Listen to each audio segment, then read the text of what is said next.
Now, U.S. Treasury Secretary Janet Yellen is in the southern Chinese city of Guangzhou, starting her 7-day visit. Bloomberg's Christopher Condon is traveling with the secretary and joins us now. Chris, who's Yellen met so far? What's been the tone? What's your own observation?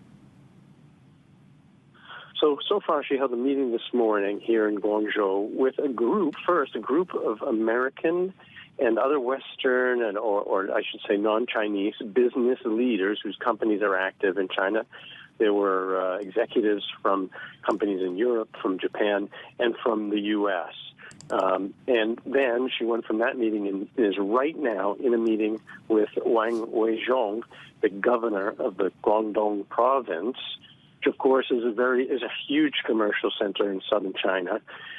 She's currently speaking with him. She had some remarks at the top. Some of them were very positive about wanting a healthy relationship with China. But once again, she hit very hard on the issue of what the U.S. is saying is industrial overcapacity in China, fueled by excessive state subsidies. She's hitting this at every opportunity. And I have to say, one other thing I picked up on is that the U.S. seems very keen to present this as not just a U.S.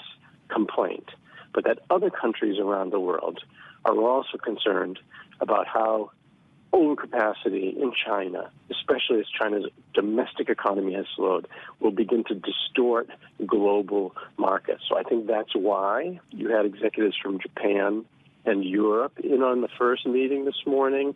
They're kind of marshaling their criticism together in something of a coordinated fashion, I think, and want to present that to the Chinese in that way. So I thought that was quite interesting. Chris, we know that this is the second visit in several months. Will Yellen accomplish what she set out to do, and just how significant is this trip? Well, I wouldn't say that you should expect this to be a watershed in any way. We're not going to see major announcements at the end. There aren't going to be quote unquote, deliverables. They're here to make a strong case about this issue. They're here to have talks on a whole host of other issues that they've already begun talking about in these meetings, going back even before her visit here in July. I don't think, at the end of it, we're going to suddenly see some quote-unquote results.